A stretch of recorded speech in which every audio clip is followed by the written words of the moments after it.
Good morning student. आज अपन पढ़ेंगे work energy and power. Work energy and power का मतलब कार्य, ऊर्जा और शक्ति। ये अपने आते हैं बेसिकली डेली रूटीन में काम आने वाले टॉपिक है। तो आज अपन स्टार्ट करते हैं वर्क से। वर्क क्या होता है? Direction of force of direction of displacement. मतलब मैं बोल दूं direction of force of direction of displacement. कहने का मतलब होता है कि मेरे ये कोई ऑब्जेक्ट है या प्रोडक्ट जो m मास का है, इसके अंदर अपन ने कोई फोर्स अप्लाई किया जिसके अंदर डिस्प्लेसमेंट आया यहाँ पे m। ये मेरा डिस्प्लेसमेंट जिसको अपन रिप्रेजेंट करते हैं s से, स्मॉल s से। तो मतलब ये जो चेंजिंग है, ये जो वर्क हुआ यहाँ से यहाँ तक आने में, ये हो जाता है मेरा वर्क। मतलब मैं बोल दूं कि एक वर्क को अपन रिप्रेजेंट करते हैं कैपिटल W से। तो मैं बात करते हैं F डॉट S, ये हो जाता है मेरा वर्क। मतलब फोर्स इनटू डिस्प्लेसमेंट मेरा क्या हो जाता है? वर्क। तो मल्टीप्लाई इसका फोर्स एंड डिस्प्लेसमेंट का मल्टीप्लाई हो जाता है अपना फोर्स। लेकिन मल्टीप्लाई के अंदर दो होते हैं, इसको अपन बोलते हैं डॉट प्रोडक्ट। इसको अपन क्या बोलते हैं? Dot product. मतलब डॉट जो होता है वो मल्टीप्लाई होता है, लेकिन फिजिक्स के अंदर दो टाइप्स के मल्टीप्लाई होते हैं। एक तो वेक्टर का मल्टीप्लाई होता है और एक डॉट मल्टीप्लाई होता है। तो इसको अपन कहते हैं डॉट मल्टीप्लाई। ये हो गया मेरा वर्क, ये हो गया मेरा वर्क। लेकिन वर्क भी क्या होता है? एक स्केलर क्वांटिटी होता है। स्केलर क्वांटिटी होता है। इसको अपन कैसे बोलते थे? ये पॉजिटिव भी होता है और नेगेटिव भी होता है। पॉजिटिव कैसे? W क्या होता है? हमेशा पॉजिटिव और नेगेटिव होता है। जैसे मैं एग्जांपल दे दूं, एक मिनट इसको रख कर दूं।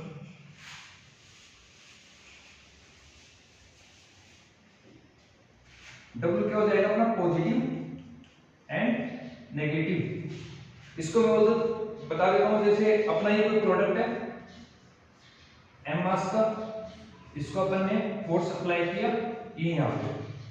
सेम अगर डायरेक्शन, फोर्स की डायरेक्शन और प्रोडक्ट की डायरेक्शन अगर सेम है, इक्वल है, तो अपना वर्क क्या होगा? हमेशा पॉजिटिव। अगर मैं बोल दूं कि अगर कोई प्रोडक्ट इधर से मूव कर रहा है, अगर मैं फोर्स अप्लाई कर रहा हूं इधर से, मैं फोर्स अप्लाई कर रहा हूं इधर से, तो मेरा वर्क क्या होगा? नेगेटिव। तो मेरा वर्क होगा नेगेटिव। ये नेगेटिव और पॉजिटिव कहां से आते हैं? ये नेगेटिव और पॉजिटिव आते कहां से हैं? अपन इसके बारे में डिस्कस करते हैं। तो मैं यहां पे ले लूं, ठीक है। तो प्रोडक्ट की बात करें तो ये मेरा प्रोडक्ट, इसके अंदर अगर फोर्स मेरा सेम डायरेक्शन में, अगर कोई फोर्स अगर मेरा एंगल बनाता है, एंगल मतलब थीटा, एंगल मतलब मेरा थीटा।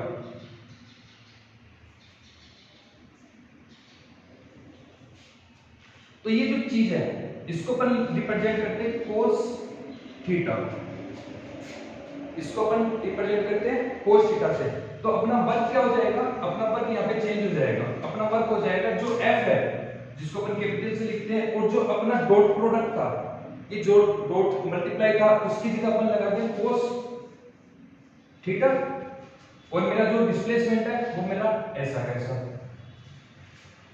जो मेरा डिस्प्लेसमेंट है वो मेरा ऐसा कैसा। अब क्या होता है? अब ये प्लस माइनस आता कहां से? अगर मेरा सेम डायरेक्शन है, अगर मेरा सेम डायरेक्शन है, जैसे मैं इसकी बात करूं, अगर मेरा सेम डायरेक्शन है, तो सेम डायरेक्शन इसका क्या हुआ? सेम डायरेक्शन मतलब इसका डायरेक्शन और फोर्स क्या है? इक्वल है, एक ही लाइन में। मतलब ये मेरी डायरेक्शन हो गई और ये मेरी क्या हो गई? एंगल हो गया। तो एंगल ये एक ही डायरेक्शन में, तो एंगल क्या हो जाएगा यहाँ पे? जीरो। एंगल हो गया जीरो। और अपन जैसे जानते हैं कि cos जीरो की वैल्यू होती है 1, cos जीरो की वैल्यू होती है 1, मतलब cos zero is equal to होता है मेरा 1। तो अगर 1 को मैं f से मल्टीप्लाई करूं तो ये मेरा आ जाएगा fs, जिसको अपन पॉजिटिव बोल देते हैं। ये मेरा आ गया पॉजिटिव। अब नेगेटिव कैसे आता है? अपन बात करते हैं इसकी। ये है मेरा फोर्स F और ये है मेरा प्रोडक्ट m मास का। जो इस डायरेक्शन में मूव कर रहा है, जो इस डायरेक्शन में क्या कर रहा है, मूव कर रहा है, मूव कर रहा है, और अपन फोर्स अप्लाई कर रहे हैं इस डायरेक्शन में, मतलब अपोजिट डायरेक्शन हो गई। अपोजिट डायरेक्शन का मतलब हो गया अपना थीटा हो गया 180 डिग्री। अपना थीटा क्या हो गया, थीटा इक्वल टू क्या हो गया 180 डिग्री। तो 180 डिग्री तो अपना डब्ल्यू क्या हो जाएगा, work cos 180 degree into displacement. ठीक है, तो डिस्प्लेसमेंट क्या हो जाएगा, अपन जानते हैं cos 180 डिग्री की वैल्यू होती है -(-1) या -1, तो अपना माइनस यहाँ पे एफ एस। ये हो गया मेरा वर्क की पूरी डेफिनेशन।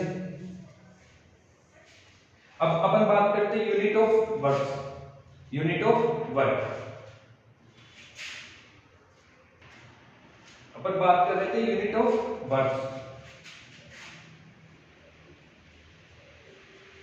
यूनिट ऑफ वर्क, तो यूनिट अपना फॉर्मूला क्या होता है W का, equal work equal to F into S या F डॉट S। तो अपन जानते हैं फोर्स की यूनिट क्या होती है, न्यूटन, और डिस्टेंस या डिस्प्लेसमेंट की यूनिट क्या होती है, मीटर।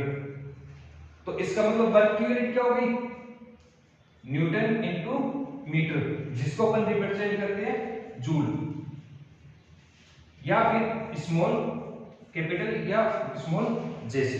ये क्या होगी अपनी वर्क की यूनिट, जो अपने को आगे जाकर भी बहुत काम आने वाली यूनिट है।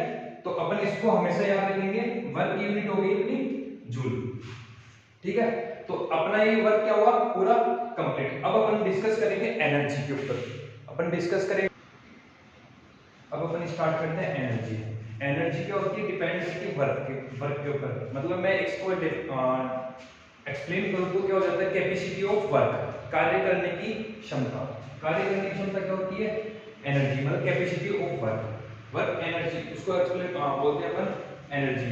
Energy types of energy.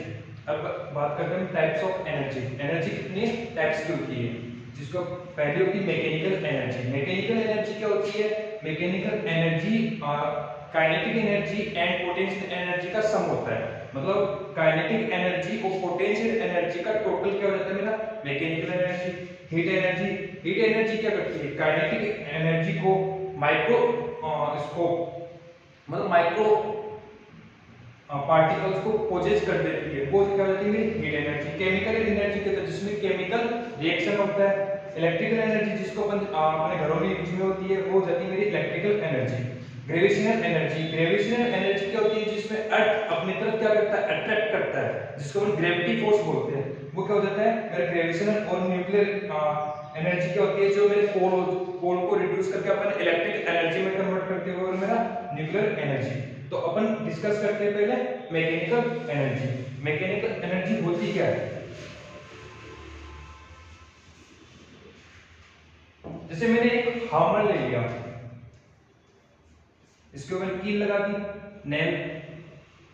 अगर मैं उसके ऊपर प्रेस करता हूं या कोई फोर्स डालता हूं, इसके ऊपर मैंने कोई हैमर से अटैक किया, तो ये क्या हो जाएगी, ये मेरी हो जाती है पहले यहां से यहां तक की होती है मेरी काइनेटिक एनर्जी।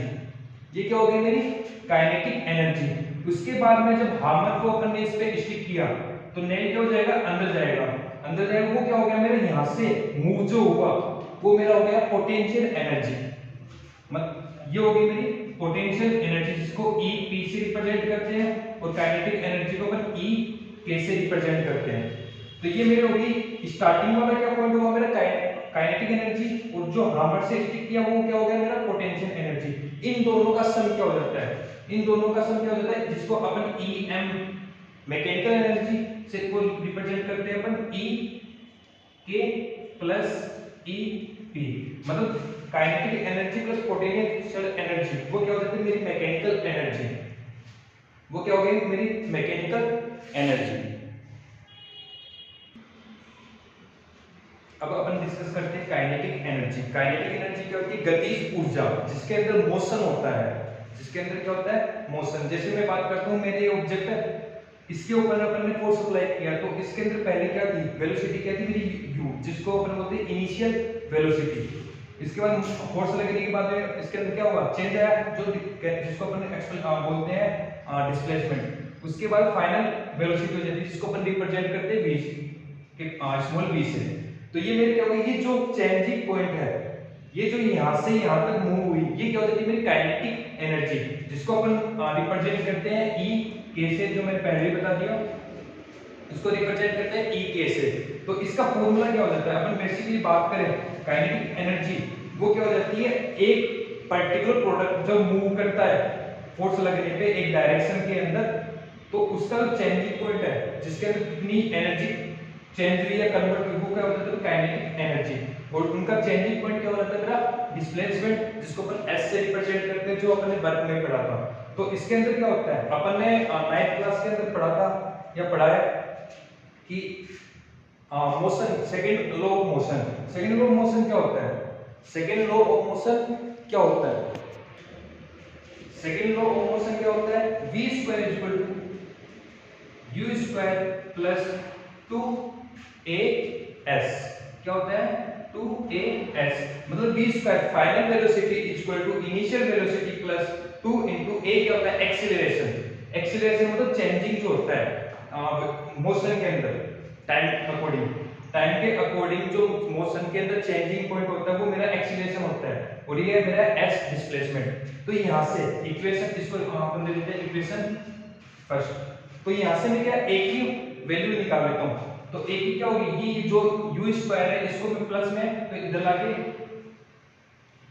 नेगेटिव, और ये मेरे क्या है 2as, अपने को लाना क्या है a, तो a क्या 2s जो मल्टीप्लाई में वो इधर आके क्या हो जाएगा मेरा डिवाइड के अंदर, तो a इक्वल टू क्या हो गया v square minus u square upon में 2s, ये मेरे क्या हो गया u v square minus u square upon में 2s, ये मेरा हो गया एक्सीलरेशन, जिसको अपन हिंदी में कहते हैं त्वरण।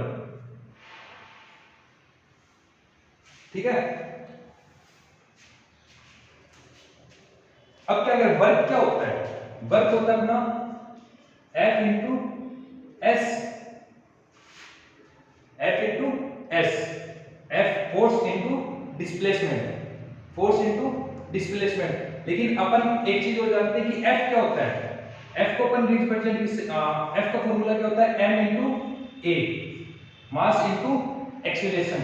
तो अपन क्या करते हैं, फॉर्मूला इक्वेशन फर्स्ट के अंदर m w इक्वल क्या कर देते हैं a की m, a की वैल्यू क्या है v square minus u square upon में 2s इंटू s, s से s क्या होगा कट गया, तो ये w इक्वल टू क्या बच गया m v स्क्वायर, अंदर मल्टीप्लाई कर देते हैं m u स्क्वायर अपॉन में 2। अब ये क्या हो गया मेरा वर्क, ये हो गया मेरा वर्क का फॉर्मूला। वर्क और एनर्जी क्या होती है, इक्वल होती है, वर्क और एनर्जी क्या होती है, इक्वल होती है। तो इसको W की जगह अपन क्या लिख सकते हैं, E के काइनेटिक एनर्जी, जिसको अपन लिख देते हैं m v square m u square upon में 2, ये होगी मेरी काइनेटिक एनर्जी। इसके अंदर भी क्या होती है, कंडीशन लगती है, अगर मेरी इनिशियल वेलोसिटी अगर 0 हो, अगर इनिशियल वेलोसिटी मेरी क्या हो 0 हो, जैसे मैंने ये कोई प्रोडक्ट है मेरा, ये मेरा प्रोडक्ट यहां से चल रहा है और यहां पे उसकी वेलोसिटी क्या है 0, लेकिन चेंजिंग पॉइंट के बाद में इसकी वेलोसिटी क्या होगी v, तो इसकी u क्या होगी, u होगी मेरी 0।